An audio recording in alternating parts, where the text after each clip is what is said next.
Graça e paz a todos os nossos irmãos. Estamos de volta para mais uma noite especial, onde nós estamos junto de vocês, tratando aí sobre o livro A Treliça e a Videira, a mentalidade de discipulado que muda tudo. E eu estou aqui com os convidados, já desde o primeiro programa, levando até você muito conhecimento, uma interpretação individual de cada um, e juntando aqui as peças, nós estamos tirando lições especiais. Está comigo hoje o evangelista Marcos. Boa noite, pastor. Boa noite, companheiros. Você que está em casa. Prazer estar aqui novamente. Vamos, que hoje o assunto vai render. Bom demais. Rodrigo de Oliveira, presbítero da igreja. Pai Senhor a todos que nos acompanham, os companheiros aqui, os nobres, né, dessas cadeiras, e ao Rafa também aí na imagem e som. Deus abençoe todos vocês, é um prazer estar aqui. Evangelista Esdras aqui, da Igreja Central. Graça e paz, pastor Jean, graça e paz aos companheiros, nossos pares, graça e paz a você que participa desta live na sua casa. É um privilégio estarmos de volta nesta sexta-feira. Aproveitando que você está conosco, nós queremos aí já incentivar você a se inscrever aí no canal da AD Tubarão, curtir o programa Fala Nobre e as demais programações aí da nossa plataforma, e especialmente acionar o sininho para que você possa receber os vídeos aí no time certo e poder compartilhar com todos os seus amigos, irmãos, familiares aí com a sua igreja. E como já falou aqui o Marcos Zimmermann, nós temos muita coisa hoje para falar com você. Eu gostaria que você já começasse aí a marcar alguém aí, abrir uma sala aí de vídeo para que outros possam assistir esse momento aí e aprender com a gente. Aí aquilo que escreveu, deixa eu tentar falar aqui os autores, o Colin Marshall e Tony Payne, eu acho que é isso, né? Estou falando em inglês bom demais. E eu quero ler aqui um comentário do Mark Dever, que é um dos pastores aí hoje que, tratando de eclesiologia, tem sido uma referência, né? não só na América, mas também em todo o mundo. E ele escreveu aqui algo muito especial. Ele disse assim: este é o melhor livro que já li sobre a natureza do ministério e o discipulado. Vindo de uma referência nessa área, a gente tem aí uma certificação, outros mais, né? Outros pastores aqui que referendaram essa literatura, esse livro. Jonas Madureira, conhecido aqui de todos, Leonardo Sayum, Judiclei Santos, um pastor do Rio de Janeiro, acompanho, muito bom, muito inteligente, e ele também está recomendando A Treliça e a Videira, a mentalidade de discipulado que muda tudo. Nós já entramos, né, no capítulo 8, que é um capítulo prático, técnico, de tudo aquilo que a gente já falou aqui.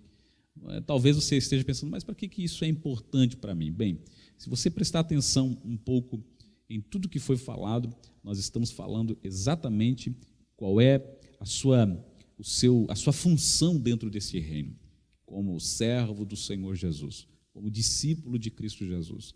Quais são os serviços realmente que glorificam a Cristo e fazem com que o reino do Senhor venha a ser aumentado, venha a se expandir. E hoje nós vamos falar aí sobre algo importante, né? E cada um vai aqui referendar o seu capítulo e nós vamos prestar atenção e logo vamos argumentar a respeito desse assunto. Vai ser bom demais. Rodrigo de Oliveira, por que os sermões de domingo são necessários, mas não são suficientes? Os autores aqui, eles gostam de polêmicos, né? Então, assim, o título desse capítulo 8 aqui, e eles propositalmente já, no capítulo anterior, já falaram sobre isso, bem básico no final.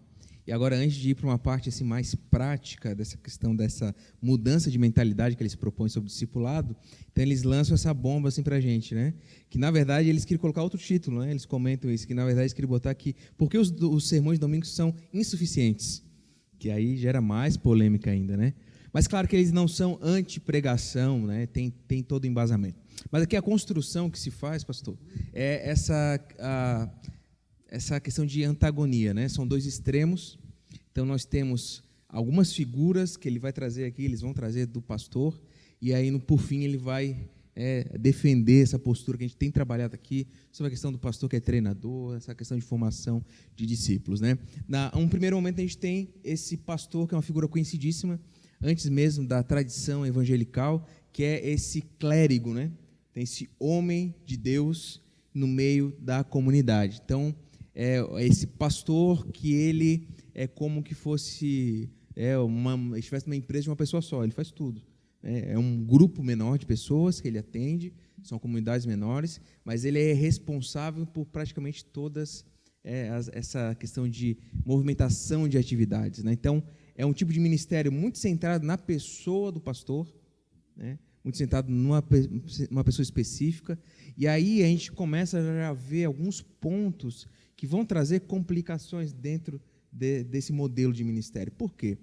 Quando a gente está centrado em uma pessoa específica, uma pessoa só, a gente fica muito dependente, por exemplo, da área de atuação que aquela pessoa consegue fazer.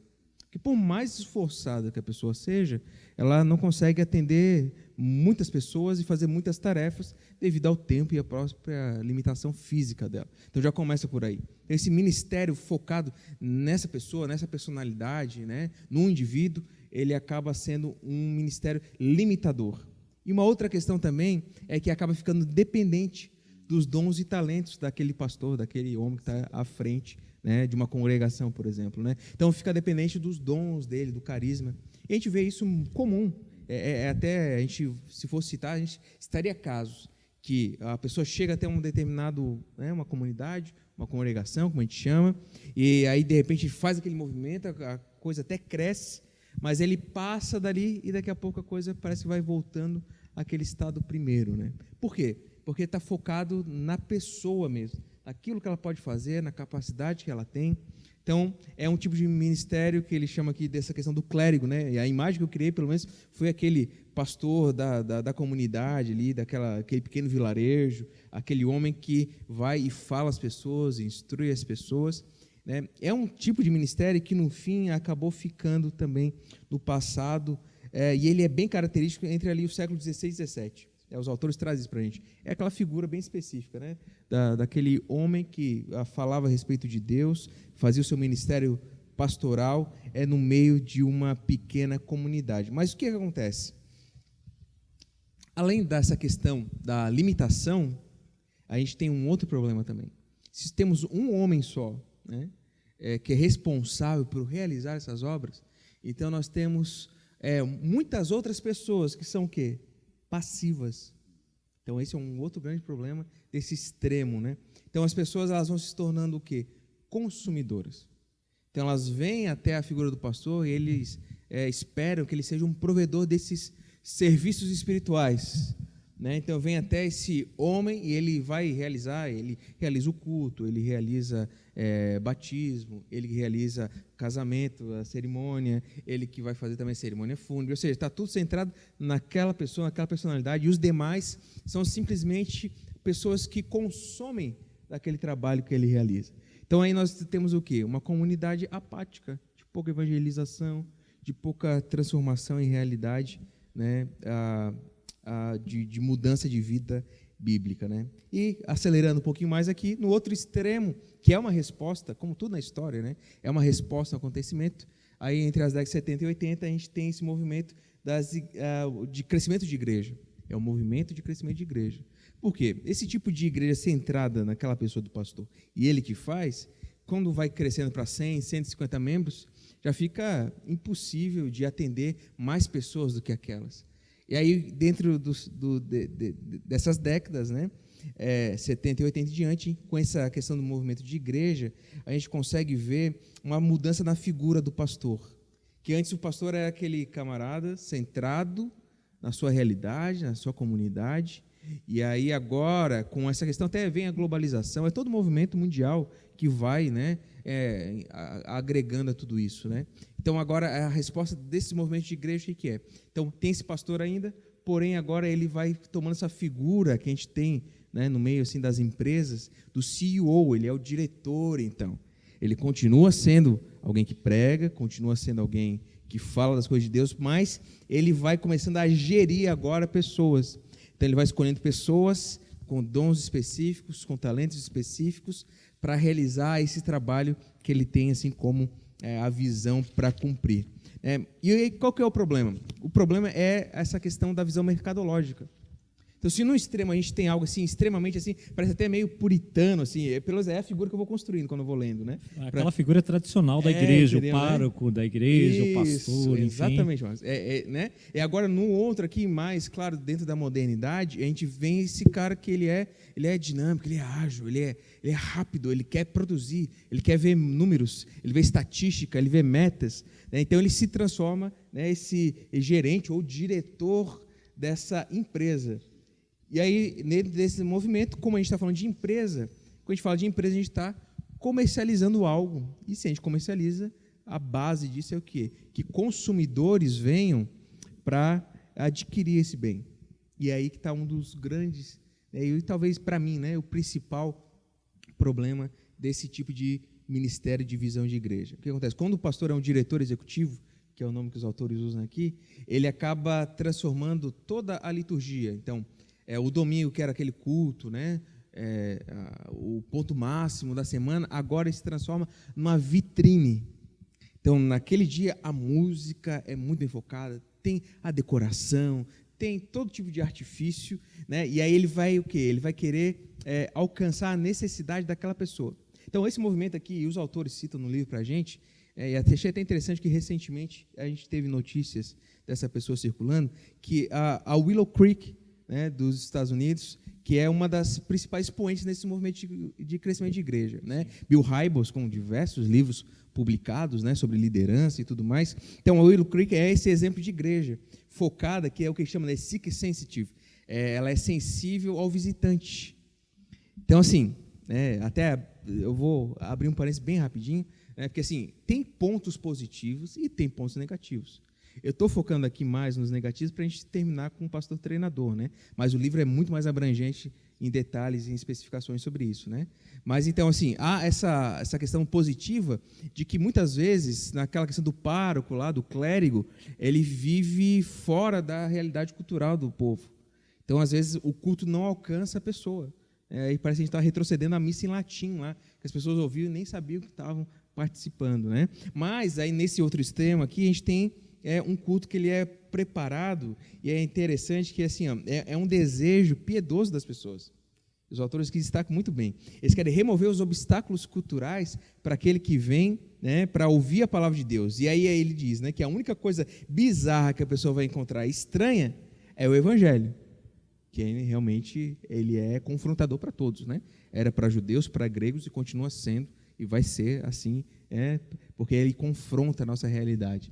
Mas o grande problema é que aí acaba colocando alguns princípios em jogo. Por exemplo, o exemplo da Willow Creek aqui, eles fizeram um levantamento, e é uma publicação até que a gente tem em português no Brasil, eles fazem um levantamento sobre essa questão do crescimento que eles tiveram. E dentro desse crescimento, né, para milhares de membros em pouco tempo, né, em poucos anos, 20, 30 anos de história da Willow Creek, eles fizeram uma pesquisa para ver quantas pessoas estavam realmente crescendo, amadurecendo com Cristo.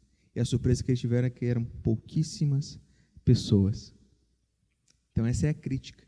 A gente foca muito nessa questão do movimento, a gente foca muito na gestão, a gente pode se transformar num exemplo como essa Willow Creek. E aí que está, o Bill Hybels recentemente se aposentou, e eles estão passando por uma crise agora, porque era muito focado nessa figura do Bill Hybels, né? Porque ele era um homem muito sábio. Um ícone, né? Imagina, né? Pastores brasileiros que são hoje destaque, foram muito influenciados por ele e tudo mais. Mas assim, aí hoje eles estão nessa crise, porque havia essa figura daquele homem, e aí também tem essa figura ser focado em movimento, assim, ser uma questão mais de gestão. Então, dentro dessas crises, qual que é a nossa resposta, então, né? Porque a gente tem outros capítulos para tratar também, né? A resposta que os autores trazem para a gente é o pastor como esse treinador. Então, falando de pregação, em todos esses exemplos, a pregação ela está sempre centrada, claro. Mas qual o foco dessa pregação? É a pergunta que tem que se fazer, né? Qual o objetivo dessa pregação?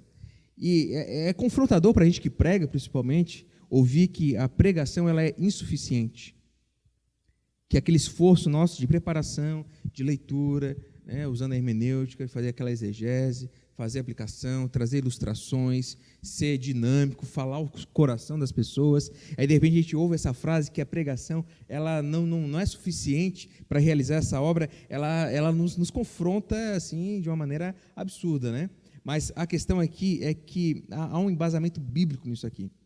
Porque, assim, quando a gente para analisar, a própria palavra de Deus, ela nos ensina que nós devemos ensinar publicamente, casa em casa. Estou citando aqui Atos 20, 20. É o que Paulo fazia, né? E ele falou aos presbíteros de Éfeso isso, né? Então, o ministério pessoal, ele está ligado ao ministério pastoral. Então, a obra da pregação, ela inicia no culto público e ela vai ser concluída na individualidade. Então, assim, a gente tem que procurar, dentro dessa visão de formação de pessoas, ter essa visão de que o culto público, a pregação, tem que ser expositiva, ela tem que ser clara, tanto que aqui os autores citam a frase para a gente que sermõezinhos geram cristãozinhos, e é uma realidade. A pregação é central no Evangelho e na história da Igreja de Jesus Cristo, mas essa pregação ela deve ser completada no discipulado. Ela tem que ser finalizada, ela tem que realizar essa transformação lá na vida, no individual, no particular. E é aí que a gente vai precisar de treinamento. Isso eu acho que vai exigir muito mais do que boa vontade, né? Exige um processo intencional e planejado por parte do pastor para a aplicação disso. É por isso que, como diz o título, apenas os sermões de domingos não bastam mais. Na live passada, na sua participação, o nosso pastor-presidente, pastor José de Bem, comentou isso também. Ele dizia assim, você vai, prega, mobiliza as pessoas, conscientiza as pessoas da necessidade de evangelizarem, de falar do amor de Deus, de compartilhar sua fé, e as pessoas concordam, elas se emocionam, elas choram, e até assumem um compromisso, mas chegou na segunda-feira, elas esqueceram o sermão, elas não sabem como fazer porque não foram treinadas. Então, apenas o sermão, ela pode até envolver, ela pode até conquistar o coração, mas sem esse processo intencional de treinamento, esse processo bíblico e pessoal, digamos assim, né, de acompanhamento pessoal, gera pouco fruto. E aí, mais ao finalizando esse capítulo, a gente tem a figura do pastor Richard Baxter, e aí tem um livro que é muito interessante, né, que ele fala desse pastor reformado, que o pregador reformado, né? E a questão assim, não é nem questão, né, teológica ali de reforma ou não, mas essa questão desse pregador, desse pastor, que ele está constantemente revisando, renovando, revendo as suas práticas. Ele conta um exemplo que para nós assim é algo confrontador, né? Ele diz que tem ouvintes, ele relatando isso, que há 8 ou 10 anos ouviam ele e não sabiam se Cristo é Deus ou homem. E se admiram quando ele conta a história do nascimento de Jesus, da vida de Jesus, da morte de Cristo, como se nunca tivessem ouvido. Ele relata que em 30 minutos de conversa particular foi capaz de gerar mais frutos do que 10 anos de pregação pública. Então aqui é uma experiência de um pastor que era exímio na pregação da palavra, mas quando ele foi para aquela comunidade para trabalhar com aquelas pessoas, ele viu que, além daquela pregação que ele fazia muito belamente, era necessário ser específico e agir na vida das pessoas. Quero fechar trazendo alguns dados aqui que eu lembrei e consegui coletar para a gente. Tem um livro que quem escreveu foi o Ed Stetzer e o Sérgio Queiroz, Igrejas que Transformam o Brasil. Eles fizeram uma pesquisa com praticamente 1.500 igrejas, né? E dentro dessa pesquisa eles relatam alguns dados aqui. Por quê? A gente está falando aqui, e a gente que pastoreia igreja, né, dirige igreja, a gente fica pensando, poxa, e agora, né? Tem que visitar todos para dar conta. E a gente que é bivocacionado, digamos assim, a gente trabalha, à noite é que a gente tem um tempo para realizar essas atividades, fica mais restrito ainda. Então, como realizar? Aí pode vir a cobrança, pode vir desânimo, né? E isso acontece em muitos pastores, tanto que, olha só, essa pesquisa que eles fizeram, eles chegaram a algumas conclusões interessantes aqui, né? Por exemplo, a questão sobre os pastores, eu tenho aqui também um outro relatório do Instituto Schaeffer, que fez isso em 2016. Olha só, 26% dos pastores que foram entrevistados estão excessivamente fatigados. 26%. 28%, isso aqui é uma pesquisa, pensa, o pastor anotar isso aqui, eu fiquei perplexo. 28% estão espiritualmente desnutridos e 9% esgotados. 23% ainda estão distantes das suas famílias, devido a esse trabalho que exaure, que consome, né? 18% trabalham mais de 70 horas por semana. Eles botam aqui, e enfrenta desafios irracionais, porque não tem horário, não tem carga horária, não tem horário fixo, né? 12% são menosprezados e, olha só, 3% tiveram um caso extraconjugal. Então, a gente está numa crise e só não vê quem não quer. Então, a gente precisa, para ontem, mudar a nossa mentalidade de discipulado. A gente tem que mudar essa visão para nos tornarmos formadores, treinadores de discípulos para essa obra da videira de Jesus Cristo. Eu acho legal, Rodrigo, essa distinção que o livro faz, né, justamente sobre esses 3 modelos de liderança, né, o clérigo, o CEO, né, o diretor e o treinador, porque justamente enquanto um gera uma igreja de consumidores, de pessoas que esperam o tempo todo para que o pastor faça, esperam que o pastor provê suas necessidades, o outro, o diretor executivo, né, é aquele cara que simplesmente gera espectadores. São pessoas que vêm para ter uma experiência sensorial no culto, uma experiência musical. O mercado do coaching nos dias de hoje, quase que. E o coach para ouvir aquela psicologia pseudo-espiritual, existencial, vamos dizer assim, né? E isso, como você falou, nasceu nos Estados Unidos, década passada, início dos anos 2000, mas parece que agora aqui no Brasil está com tudo, né? E isso parece assim que é uma referência, uma tendência entre igrejas. No entanto, a figura do pastor treinador é aquela que gera não consumidores, não espectadores, mas sim servos, pessoas que estão engajadas na obra, contribuintes, interessadas em elas também fazerem a obra de Deus. Por isso que a gente precisa ser pastor treinador.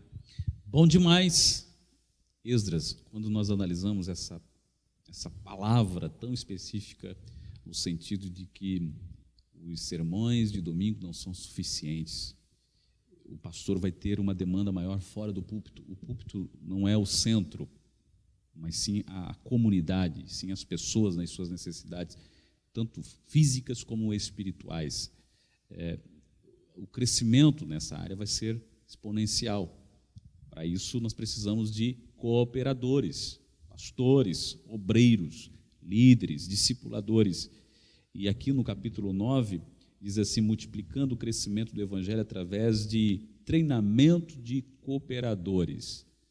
Talvez os autores estão explicando para nós qual é agora o princípio que este pastor aqui não centraliza o seu ministério no púlpito, mas sim na comunidade, de como treinar outros para auxiliar no crescimento dessa demanda de ovelhas, né, de discípulos.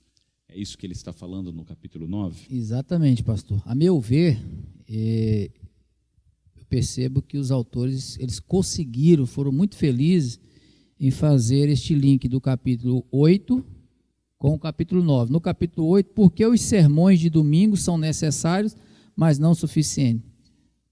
Meu companheiro aqui, meu pai, Rodrigo, muito feliz ao expor aqui o capítulo 8, com estatística, prático e bem esclarecedor. Porque o sermão de domingo é necessário, mas não é suficiente? Porque ele está aqui, a ministração, para o espectador. Como o pastor Marcos disse, relembrando a fala do nosso pastor presidente, motiva, comove, mas não sai da retórica e da oratória.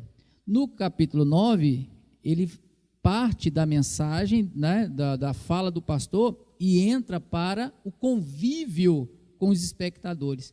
O problema é que a mensagem de domingo, ela é apenas para cumprir aquela finalidade, como ele está dizendo no tema do capítulo. O dia da semana se chama domingo, então eu quero ouvir uma mensagem de domingo. Mas qual é a mensagem da segunda? A mensagem da segunda é a prática do que eu ouvi no domingo. Mas eu não tenho mais acesso ao pastor na segunda, eu não tenho mais acesso ao pastor, eu não tenho convivência, eu não tenho relacionamento. E nós vimos isso na live passada, que o que gera, né, discípulo é o treinamento por osmose. O pastor Marcos fez questão de enfatizar isso. E aí no capítulo 9 aqui, olha, me chamou muita atenção já o tema. Ele não fala crescimento simplesmente de acrescentar, ele usa a expressão multiplicando, não, o crescimento do evangelho, não é o crescimento da organização, através de quê? De treinamento de cooperadores, e cooperadores é o quê? São pessoas, são aquelas pessoas que estavam sentadas no domingo, ouvindo o sermão de domingo, mas na segunda estão recebendo o treinamento, a prática do seu líder, do seu discipulador, que pode ser o pastor ou, como diz aqui no capítulo 9, os cooperadores. E eu fiz questão de meditar aqui e anotar assim, olha, às vezes estamos só crescendo em número o rol de membros e não multiplicando discípulos. Crescemos em número de pessoas, mas não treinamos cooperadores. Para multiplicar discípulos, faz necessário treinarmos os cooperadores. É o que divide o peso da carga, da concentração na carga daquele pastor CEO ou daquele pastor diretor, que concentrador ou clérigo. Agora, quando o pastor consegue ter uma equipe de cooperadores, né, ele trabalha mais motivado, ele trabalha mais equilibrado e consegue atingir esse objetivo de treinamento de cooperadores. O primeiro parágrafo aqui do capítulo 9, eu frisei aqui, pastor motivado, mas sobrecarregado. Ele quer que sua igreja se torne um centro de treinamento e quer equipar seu povo como trabalhadores da videira, mas ao mesmo tempo está sobrecarregado de trabalho, pregação, comissões, crises pastorais e o resto. E mais o resto é bastante. O resto, às vezes, está pesando mais do que o que foi já citado aqui. Né? Lembrei agora daquela viúva lá que entrou na casa, né? Vai, vende o azeite e vive do resto. Se ela viveu do resto, imagina o resto que é isso aí. O resto que é isso aqui. Então, ao multiplicar aqui, não é simplesmente crescer em número, né? E o que me chamou a atenção aqui, que os autores aqui, eles citam na Bíblia Sagrada o exemplo de Paulo. Paulo sempre faz questão de citar a participação de cooperadores e ministros. E isso me chamou a atenção aqui, cooperadores. O ministério de Paulo, era um colegiado, havia uma irmandade e uma unidade que se originavam de seu status comum de cooperadores, não uns com os outros, mas com Deus. Então eles estavam unidos com Paulo, não porque Paulo era simplesmente o treinador deles, eles estavam unidos com Paulo porque eles estavam unidos com a missão em Cristo, em Deus. Qual era o elo de ligação com Paulo? Não era simplesmente ter um líder e ter os liderados. O elo que ligava Paulo aos seus cooperadores, aos seus ministros, é o próprio Deus, é o Evangelho, e a causa do Evangelho. E às vezes, por que nos liga aqui como obreiros? Às vezes o que nos liga aqui é o compromisso dele de estar dirigindo a congregação, o seu compromisso de estar dirigindo a congregação. Características de cada um, né? É o seu compromisso de estar cuidando da comunicação. Aí eu cooperando aqui na sede, mas aí vocês me convidam para estar na sua igreja, mas eu vou lá e ministro na sua igreja, mas eu cooperei com qual treinador lá? Eu cooperei com quem lá? Eu cooperei de púlpito. E aqui, olha, diz aqui, a unidade não é simplesmente de cooperadores, mas uns com os outros, mas com Deus. E ele ainda o autor faz questão de dizer aqui, o status comum deles como trabalhadores de Deus, tanto dignifica quanto humilhava. Por quê? Eles trabalhavam com Deus em sua grande obra no mundo, mas apesar disso eram nada, porque é Deus quem dá o crescimento.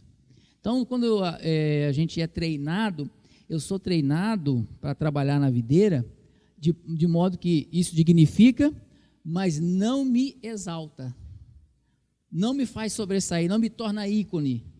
Ao contrário, me torna um servo, né? Me torna um servo. De Cristo e do próximo. Então, olha só, o capítulo 9 nos leva a preocupar em treinar os cooperadores, mas que esses cooperadores tenham também autonomia, capacitação para treinar outros. E isso me chamou muita atenção. E tinha os ministros aqui que eram cooperadores, mas também servos da palavra grego, diaconia, né? 1 Coríntios, capítulo 3, versículo 5, pois cada um havia sido designado ao seu ministério pelo Senhor.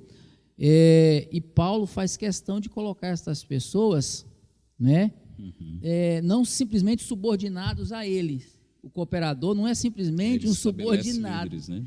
Ele estabelece líderes, cooperadores, ministros capacitados pelo Evangelho com possibilidade de levar não somente o conteúdo do Evangelho, a palavra do Evangelho, mas levar a outros a prática de discipuladores.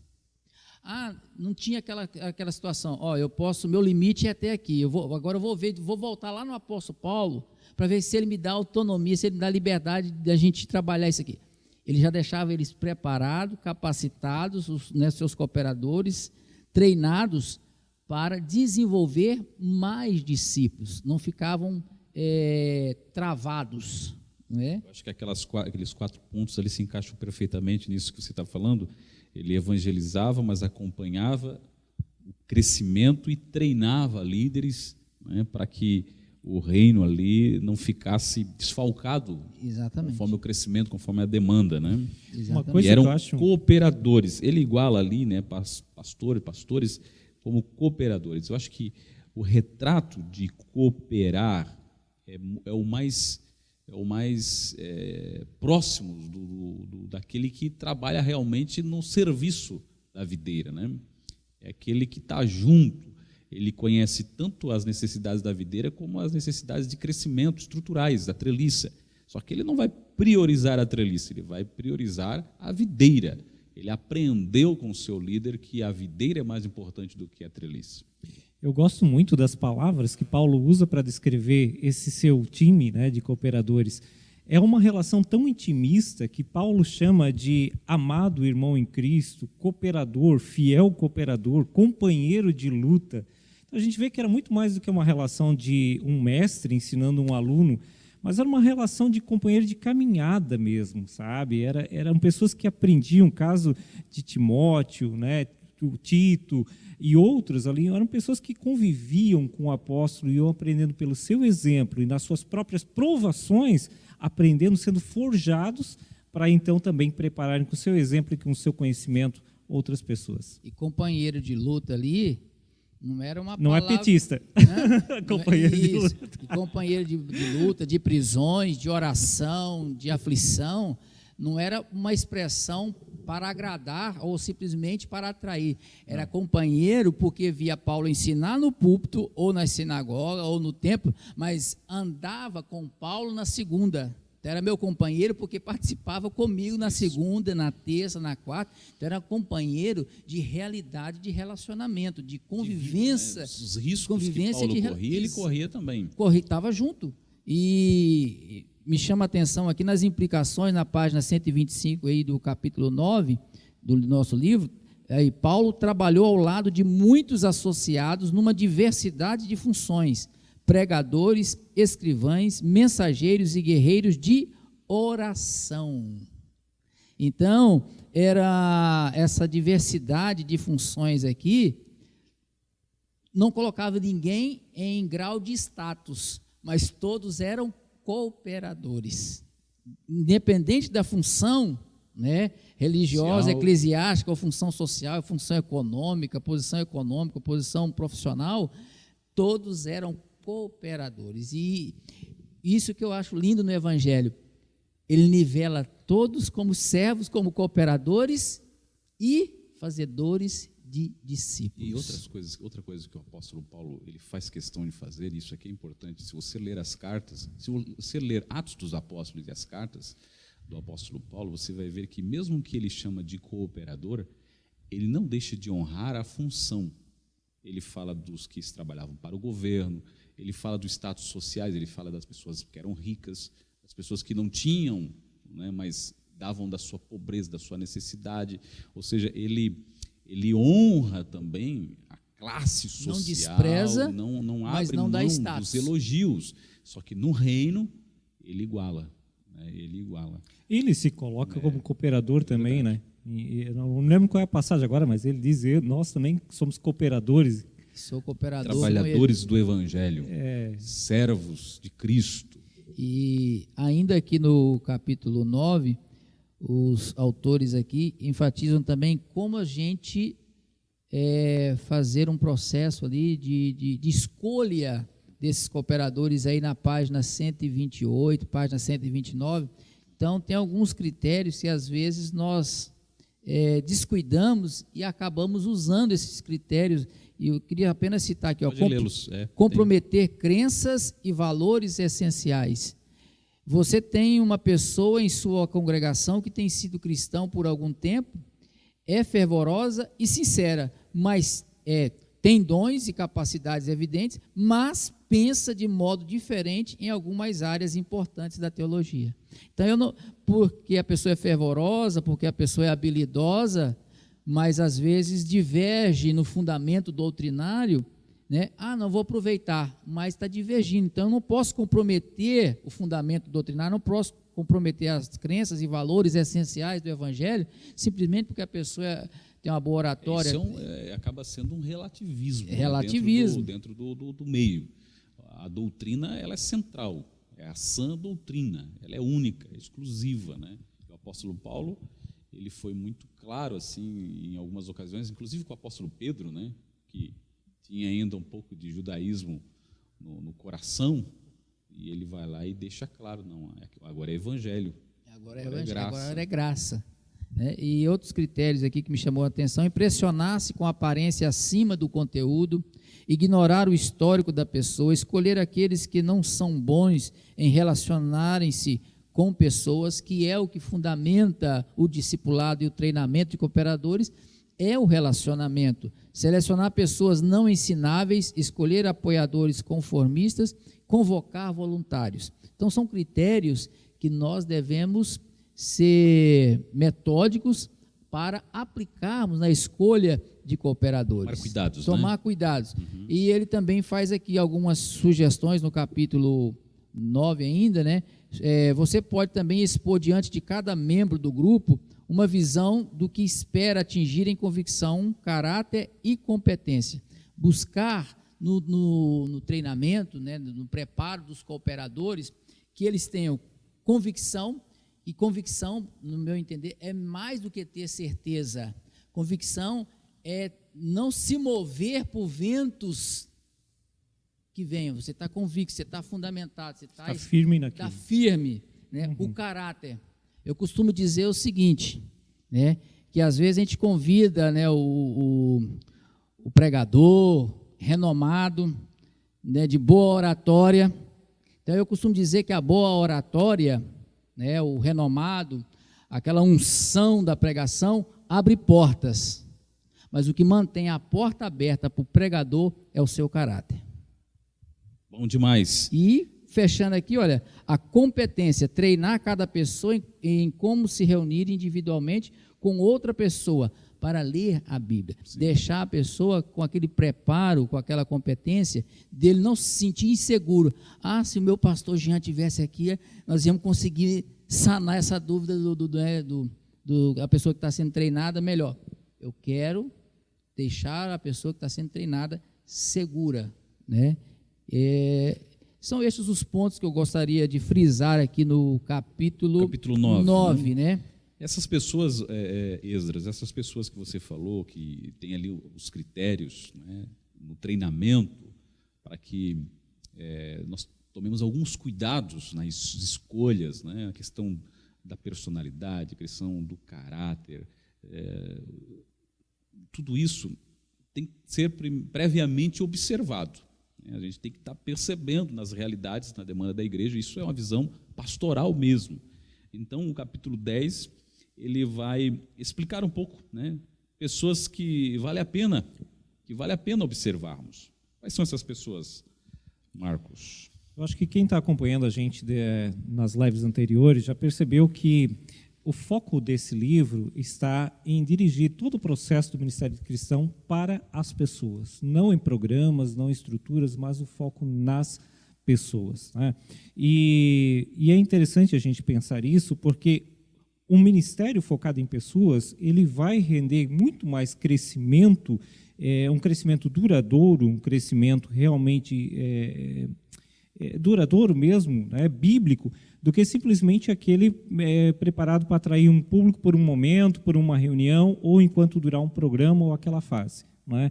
E aí a gente, se o foco do discipulado, do treinamento são pessoas, a gente logicamente vai pensar, mas espera aí, então se as pessoas, se todo mundo é chamado para exercer o ministério cristão, como a gente tem falado aqui, né, todo mundo é um trabalhador, todos os cristãos são um trabalhador da videira, então será que quem é que é chamado para o ministério, para o serviço, para o pastorado, né? Será que existe essa distinção? Uma coisa que a gente tem que deixar claro aqui é que é Deus quem chama, quem vocaciona todas as pessoas. O próprio Jesus, né, ele recomendou aos seus discípulos para que eles orassem, rogassem ao Senhor da seara para que mandasse mais trabalhadores. Então, todo o chamado para o ministério, ele parte do Senhor. Ele parte, é uma ação divina no coração do homem, né? Mas será que não tem nenhum processo humano nesse, né? Será que não tem nenhuma ação humana, então, nesse processo? É isso que eles vão responder, porque isso nos levaria à seguinte conclusão: bem, se é Deus que chama, se é Deus quem vocaciona, se é Deus quem chama para o ministério, é Deus quem dá a habilidade, então para que eu treinar? Para que eu prestar atenção nas pessoas, né? Se é Deus quem faz todas as coisas. E aí eles nos trazem o entendimento, a partir da Bíblia, a partir da própria declaração de Paulo, né? Quando Paulo diz, Apolo regou, né? Eu plantei, Apolo regou, mas é Deus quem deu o crescimento. Ou seja, Deus, ele chama, mas esse chamado, ele se dá também através da escolha, da observação dos líderes, dos ministros, dos pastores que Deus colocou diante da sua obra. Ou seja, é Deus trabalhando através dos pastores, dos líderes que Ele colocou. Então, a nossa pergunta não deveria ser quem é chamado, mas como esse chamado acontece na vida das pessoas, né? E aí ele vai colocar aqui 4 perguntas comuns, né, que a gente se faz quando pensa dessa forma aqui. Bem, e a pergunta 1 é: todos os crentes são chamados a servir, por que então deveriam alguns serem chamados ao ministério? Por que alguns são ordenados e outros não? Né, na escritura eclesiástica. E aí eles vão dizer uma coisa legal, que na Bíblia, poucas pessoas, aliás, muita gente tem aquela ideia de que chamado é uma experiência mística, sobrenatural, né, algo extraordinário, mas na Bíblia poucas pessoas foram chamadas dessa forma, né, de uma maneira extraordinária. Nós temos ali Moisés, diante da sarça e tal, mas poucas vezes, né, essa convicção nasceu no coração da pessoa.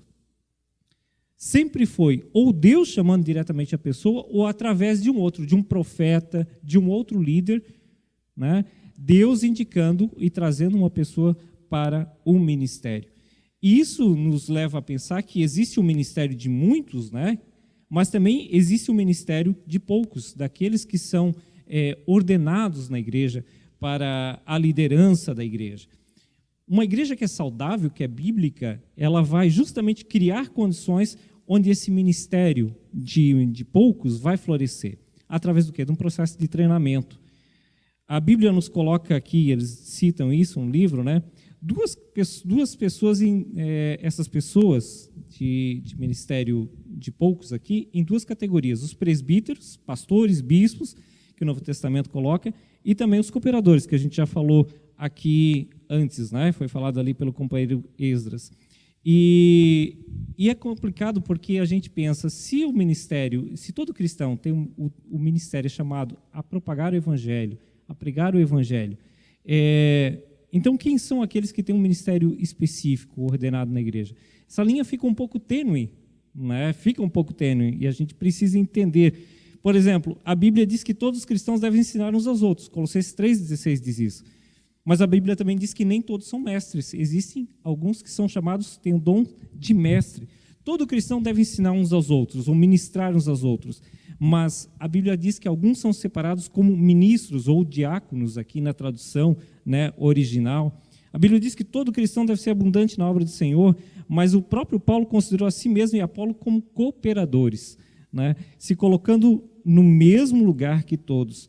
Então, a gente precisa entender que o que discerne uma pessoa ordenada no ministério, a pastor, a líder, a diácono, não é o tempo que ela exerce, se é tempo integral, se é tempo ou tempo parcial, não é se ela é paga ou se ela é voluntária, não é se ela pertence a determinada condição social, ou até preparação e preparo intelectual, ou se ela é dotada especificamente ou não, porque a Bíblia diz que todos têm dons e esses dons servem para edificar a congregação.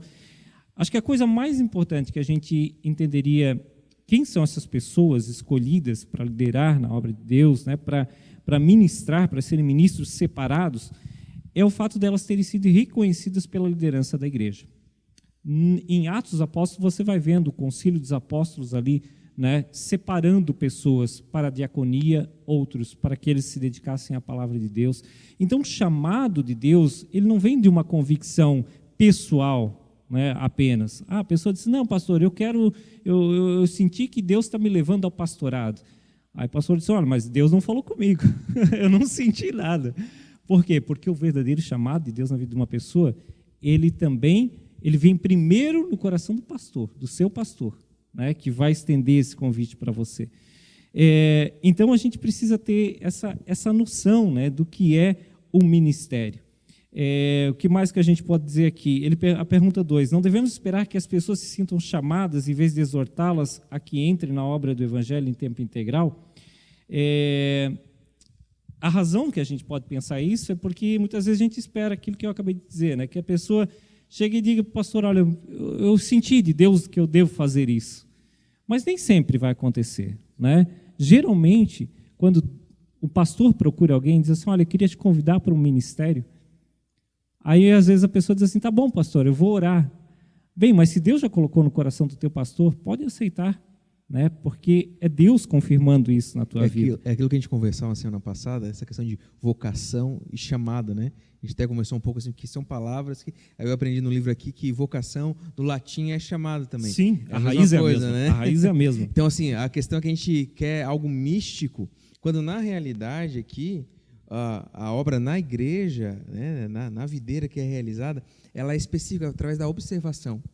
Que se o pastor é treinador, ele vai observando o desenvolvimento daquela pessoa, no dia a dia, né? E aí ele vai ver, não, esse aqui vai ser um bom cooperador para mim nessa área, e assim vai sendo feita a escolha, né? O treinamento vai instigar, né, ao discípulo ele realmente se convencer da sua chamada, que ele é chamado para a obra do ministério no sentido de presbítero, evangelista, pastor e assim por diante. Marcos, ali na página de número 154, ali tem algumas colocações que tratam realmente dessa observação geral, como nós devemos observar, né, as pessoas que têm chamada ministerial. Elas não vão ser apenas pagas pelo sentimentalismo, né, de achar que é a obra do ministério, que é a função, o ofício que ela deve exercer na igreja. Ali tem coisas simples que às vezes a gente não consegue questionar as pessoas no seu dia a dia. Eu queria que tu enfatizasse um pouco isso ali para nós, pessoas que vale a pena observarmos desta forma. Se você começar a observar alguém assim em sua igreja, faça a si mesmo algumas dessas perguntas. Né? Sim. A primeira ali, vai lá. Antes eu só queria complementar aquilo que o Rodrigo começou a dizer ali, que realmente, na visão bíblica de ministério, quando Paulo exorta Timóteo, por exemplo, ele exorta a fazerem cooperadores fiéis, né?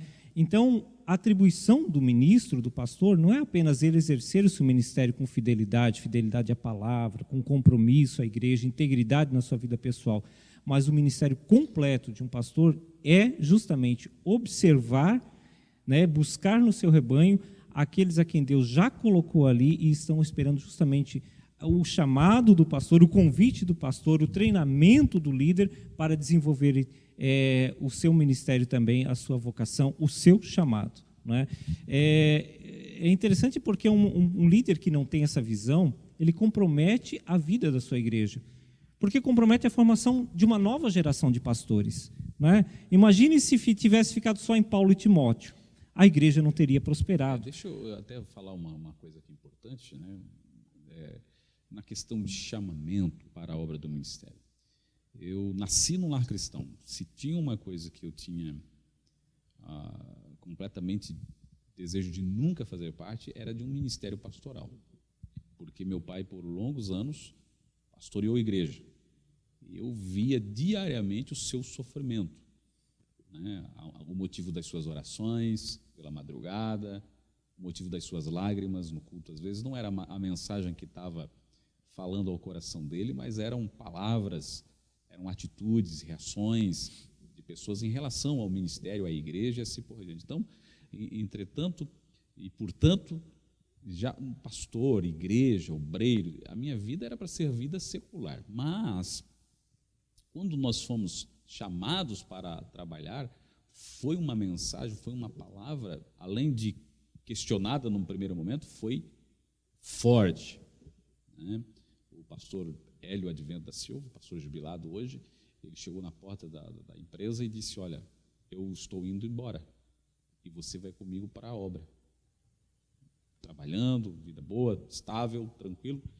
Naquele momento foi forte, porque eu não tinha nenhuma vontade de sair para a obra do ministério, ainda que tinha tido profecias, né, na vida toda, e já questionei, disse: não, se a minha esposa também aceitar a sua colocação, então eu vou. Mas eu coloquei a responsabilidade na mão da mulher, porque eu sabia que ela também não ia querer largar a gerência de uma loja, eu minimamente tinha vontade disso, para ir trabalhar nas missões.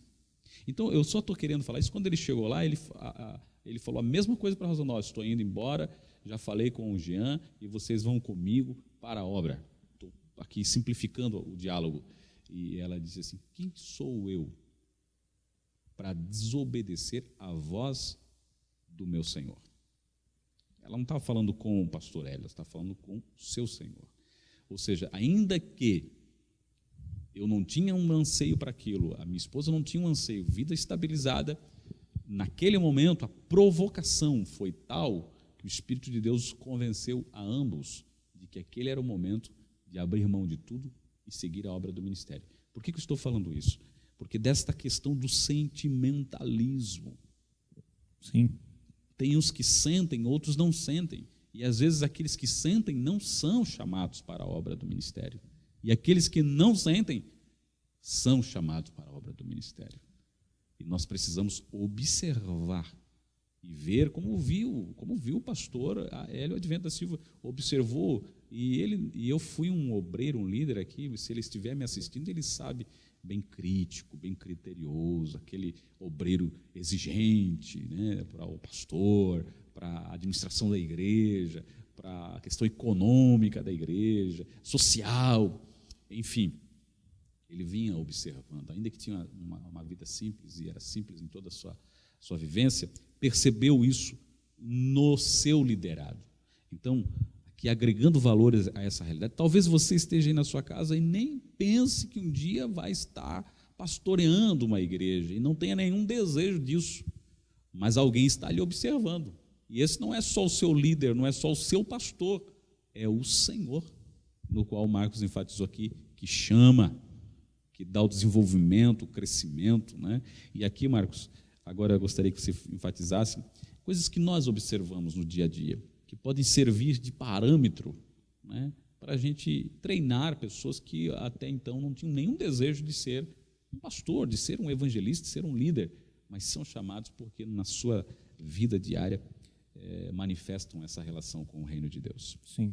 Quando a gente olha para as epístolas pastorais, né, pastor, quando ali citam os critérios para a escolha dos presbíteros, dos diáconos, dos pastores, enfim, a gente vê uma lista ali, né, de características, de virtudes que deveriam acompanhar aqueles que iriam ser reconhecidos, né, ter um ministério reconhecido na obra. E o primeiro deles era ser fiel no entendimento e o compromisso com a palavra de Deus. Infelizmente, hoje, muitas pessoas, como citou o Esdras anteriormente, muitas vezes um líder escolhe uma pessoa com base no poder de influência que ela tem, e a gente sabe que isso é importante, isso é uma característica bacana, ou quem sabe na popularidade ou na capacidade de oratória dela, mas esquecemos de observar se aquela pessoa tem na sua vida um compromisso de fidelidade, de santidade, um compromisso em obedecer e viver segundo a palavra de Deus. A segunda coisa é uma reputação, né? Uma reputação ilibada, uma vida íntegra, que as pessoas, tanto de dentro da igreja, olhem para aquela pessoa e digam: olha, eu posso ouvir, eu posso confiar, eu posso seguir essa pessoa, porque realmente ela é um exemplo de vida. Então, quando nós olhamos para o rebanho, nessa tarefa de garimpar ali aqueles a quem Deus já escolheu, nós devemos estar atentos a essas características. É uma pessoa que tem uma vida íntegra, é uma pessoa que é fiel a Deus e a sua palavra, ama a palavra de Deus, é uma pessoa que é talentosa, porque talento é uma coisa que a gente nasce com ele, mas ele precisa, em 100% dos casos, ser lapidado. Então, ter essa capacidade de olhar e ver uma pessoa que tem potencial é algo que nós precisamos buscar de Deus como líderes, né? E entender, olha, aquela pessoa, ela tem potencial nessa área aqui, eu vou trabalhar, investir nela e lapidar, treiná-la nessa área, né? Pessoas que foram provadas em sua habilidade de liderar, de governar uma família. Ninguém pode ser líder na igreja, e eu diria em qualquer outra instância, se não souber liderar a sua própria casa. E a palavra de Deus nos diz que um líder na igreja, uma pessoa que vai ter um ministério reconhecido, ordenado, ele precisa, em primeiro lugar, ser um bom exemplo de governo dentro da sua casa. Pessoas que se comunicam bem, né? E às vezes a gente pensa, mas estamos falando apenas de obreiros integrados, pagos em tempo integral da igreja. Não necessariamente. Quando a gente olha essas características, às vezes eu vejo uns irmãos que trabalham com venda aqui, né? E eu fico dizendo, se eu tivesse a capacidade de convencimento que esse camarada tem, porque ele te faz comprar até o terreno na lua, tal a capacidade, isso é um dom de Deus. E isso utilizado na obra de Deus, bem treinado, pode render muitos frutos para a obra de Deus.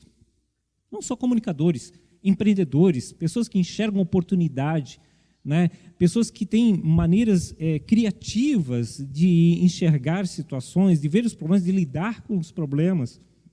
Tudo isso são habilidades que a gente precisa olhar, pastor Jean, e buscar no nosso rebanho, né? Pessoas que são líderes naturais, que influenciam outras pessoas.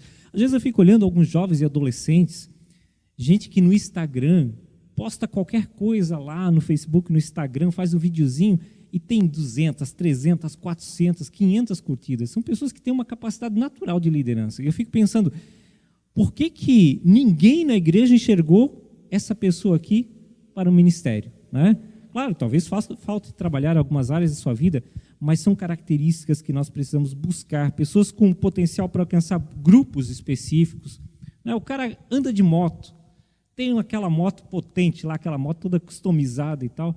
Esse cara é o cara ideal para alcançar pessoas que gostam desse tipo de esporte, pessoa que está no meio esportivo, o idoso, o adolescente, criança. Então, são características, pastor, que nós devemos buscar nessa tarefa de recrutar, né, discípulos e fazedores de discípulos para o ministério cristão. Bom demais, você está com Fala Nobre, e olha, eu nem falei com vocês mais, né? Eu estava aqui ouvindo eles, e a gente acaba ficando aqui com atenção total, porque sabe que virá argumento, coisas boas, ensináveis, e que você que está aí assistindo pode edificar muito a sua vida, o seu ministério, seu crescimento, seu desenvolvimento aí na sua igreja, independente do nível social, da classe social, da etnia, ou das condições, dos recursos que vêm à sua mão. Como falou o evangelista Marcos, nós temos talentos naturais. Nós temos profissões que podem ser alvos de se tornar instrumentos, né, na propagação do Evangelho, na pregação do Evangelho. E você entendeu perfeitamente que você faz parte desse ambiente de cooperação. Cooperar com o Evangelho, com o crescimento, com o desenvolvimento. Talvez você seja um novo crente, né, ainda está sendo discipulado. Aproveite muito, né, não somente os sermões de domingo, mas o dia a dia, né, com o seu líder, com o seu pastor, as oportunidades que surgem para você crescer, para você desenvolver, para você servir, para você cooperar e, acima de tudo, entenda que você está sendo observado não somente pelo seu líder, mas pelo Senhor. E quando esse chama, né, ele diz, segue-me. E todos que ele falou, segue-me, o seguiram imediatamente, né, porque tinham convicção, foi falado sobre convicção, tinham certeza, tinham convicção de que aquele dia, aquela hora, aquele momento é o tempo de chamamento para uma nova obra, né, de Deus na sua vida e através da sua vida. Acho que alguma coisa importante a pontuar que os autores falam, se não me engano, no capítulo 10 aqui, é que nesse processo de recrutamento você não convida pessoas para exercerem uma função ou para demonstrar o seu talento, exibir o seu talento. Você convida pessoas para serem discípulos de Cristo. Com todas as implicações, as boas e as ruins, se a gente pode dizer, né? Porque, como o próprio Cristo disse, é tomar a sua cruz. Ministério não é carreira, ministério não é trampolim para ser reconhecido. Ministério é ser servo, é servir seguindo o exemplo do grande servo e mestre Jesus Cristo. Olha, nós estamos chegando ao final do programa Razão de Viver. Eu sei que tem muita coisa mais. Mas Fala nobre, próxima, né? Fala nobre é isso. É muito. Nós devíamos ter assim 2 horas. Eu sei que você também queria aprender muito mais a respeito desse assunto, porque é uma mentalidade que precisamos mudar e fazermos disso prática diária da nossa vida. Tem tanta coisa que nós vamos precisar mudar, né? Nós 4 que estamos aqui, né? Principalmente o Marcos que convive comigo aqui mais tempo, ele sabe o quanto eu preciso mudar, eu sei quanto ele precisa mudar, para que esses princípios que são essenciais no reino e manifestar através das nossas vidas, precisam ser colocados diariamente, num treinamento diário. E treinamento é esforço, não é verdade? Treinamento é esforço, você vai ter que se esforçar, disciplina, né? Você vai ter que se cuidar, vai ter que se mover com mais prudência, com mais cautela, com mais cuidado, e isso vai requerer esforço da sua parte. Uma mudança, pastor, que eu estava aqui guardando para ter essa oportunidade para falar, que lendo esses 3 capítulos que a gente hoje trabalhou aqui, do 8 ao 10, essa frase aqui, ela me confrontou e é algo para a mudança que eu tomei para mim, quero compartilhar, que a gente tem que focalizar não apenas no que nós estamos ensinando, mas naquilo que as pessoas estão aprendendo e aplicando. Então, essa é a mudança da mentalidade que a gente tem que começar a aplicar, não apenas nesses meros que a gente tem do falar, mas ir lá na frente depois de conferir. Será que a pessoa realmente entendeu? E não só isso, ela está vivendo, aplicando aquilo que aprendeu? Mas, Rodrigo, isso só vai ser possível se a gente mudar uma outra coisa que eu creio que é um vício da nossa ministério, né, da nossa prática, da nossa classe ministerial, que é achar que a gente vai ter que treinar todo mundo. E isso até acabou escapando aqui, mas está no livro também. Um conselho que eles dizem é: escolha um grupo de pessoas para você investir nelas. Comece com 10, ele fala. Um tempo. Comece com 10. Estabeleça um calendário de treinamento. E eu acho que é interessante que ele não fala 1 semana, 1 mês, ele fala 1 ano. Invista pelo menos 1 ano com esse grupo de pessoas, com reuniões intencionais, planejadas, né? Porque ao final de 1 ano, você pode passar 1 ano trabalhando só com 10 pessoas, mas ao final do ano você vai ter 10 pessoas treinadas, preparadas para multiplicar cada uma pelo menos mais 10 pessoas. Essa é a multiplicação. Esse é o crescimento exponencial, para usar uma palavra da moda aí, mas um crescimento exponencial saudável, duradouro, sustentável. Esdras, suas considerações? Eu quero só pontuar, pastor, eu achei muito lindo o seu depoimento aqui do seu primeiro chamado do seu pastor, e dizendo: estou saindo para a obra e você vai comigo. E além do que você colocou, o que me chama a atenção é o seguinte: que vocês acreditaram naquele chamado, naquela convocação, não simplesmente porque era o pastor da igreja, não era a figura do pastor. Com certeza vocês tinham uma convivência com ele, tinham um relacionamento com ele e viam nele sobriedade ministerial.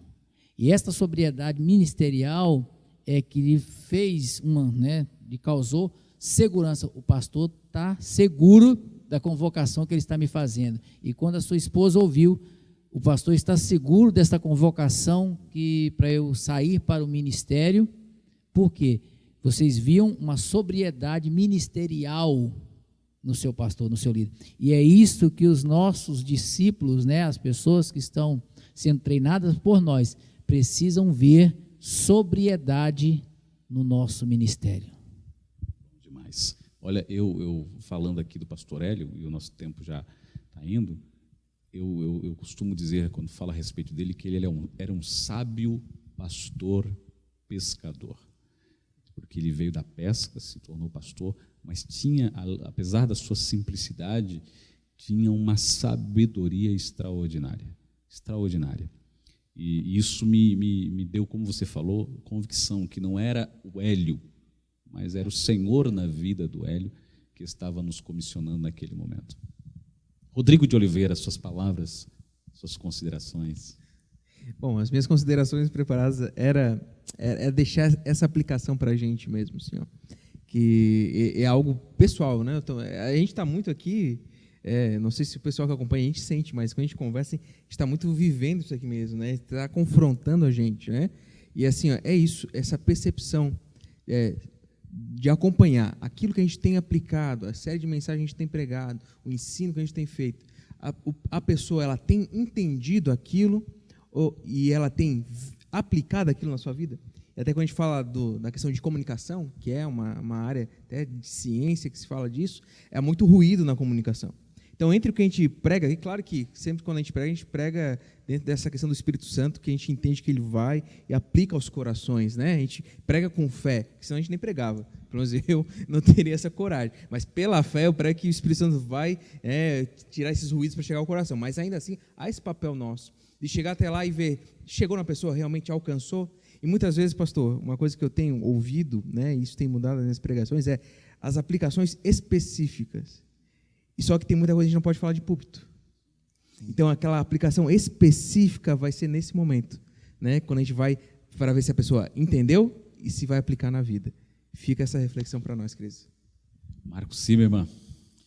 Muito bem, foi um prazer mais uma vez estar com vocês aqui, a gente aprendendo juntos, né? Como disse o Rodrigo, eu acho que a gente está sendo transformado por essa leitura, por essas conversas. Cada vez que a gente encerra a live aqui, a gente fica mais um debate aqui no offline, aqui, né? Mas tem sido muito bom.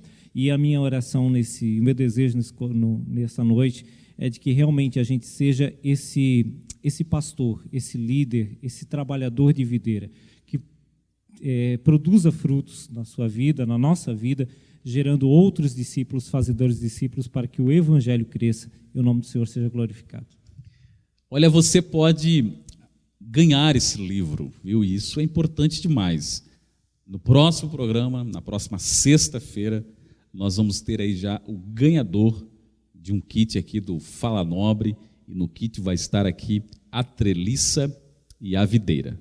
Eu estou falando só no final, porque realmente só quem fica até o final que merece ganhar esse livro, esse kit do Fala Nobre e construir aí uma nova mentalidade de discipulado na sua vida.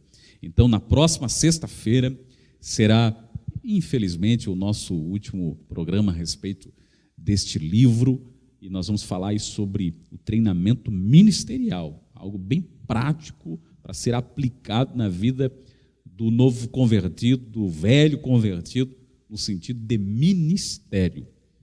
Chega de obreiros de púlpitos, não é verdade, irmãos? Eu acho que tem que mudar a mentalidade. Nós precisamos ser obreiros não somente de púlpitos, não somente do templo, nós precisamos ser obreiros de casa em casa, lá no trabalho, aonde quer que estejamos, pregar o Evangelho, treinar pessoas e fazer o reino do Senhor crescer aonde nós colocarmos a planta dos nossos pés. Então fica aí o meu conselho para você não perder o próximo programa, na próxima sexta-feira, para ser sorteado aí esse kit, talvez você ganhe e vai ser abençoado. Muito obrigado mais uma vez por vocês terem estado comigo aqui no Fala Nobre. Compartilhe aí esta live, viu? Curte, se inscreva no canal. Nós queremos chegar antes do final do ano, em 1000 inscritos na nossa plataforma no YouTube. Amém. Quantos eu disse? 1000. Então faça o seguinte, compartilhe aí pelo menos para 50 pessoas, que é o mínimo que você pode compartilhar, se eu não estou equivocado aí, ou é o máximo, né, que você pode compartilhar, mas faça isso, marque alguém, compartilhe, você compartilha tanta coisa, viu? Aproveite para compartilhar conhecimento, graça de Deus na vida das pessoas. Deixa eu aproveitar a oportunidade também e convidar você para seguir a Assembleia de Deus Tubarão também no Facebook. É a Assembleia de Deus, AD Tubarão SC, facebook.com/AD Tubarão SC, e também no Instagram, no @AD Tubarão. Segue a gente lá e fique por dentro de todas as notícias e muito conteúdo bom para a sua vida. Gente, tem tanta coisa boa. Tem os adolescentes, tem as crianças, né, o Ministério Kids, tem o Fala Nobre, tem as transmissões dos nossos cultos, tem pregações, mensagens pregadas nos nossos eventos especiais e nos nossos cultos aqui de terças e domingo, que você pode ser muito edificado. Deixa eu dar um conselho para você. Eu sei que tem gente que gosta de compartilhar um pedacinho de mensagem, lá também vai ter uns pedacinhos, mas não é para você compartilhar os pedacinhos.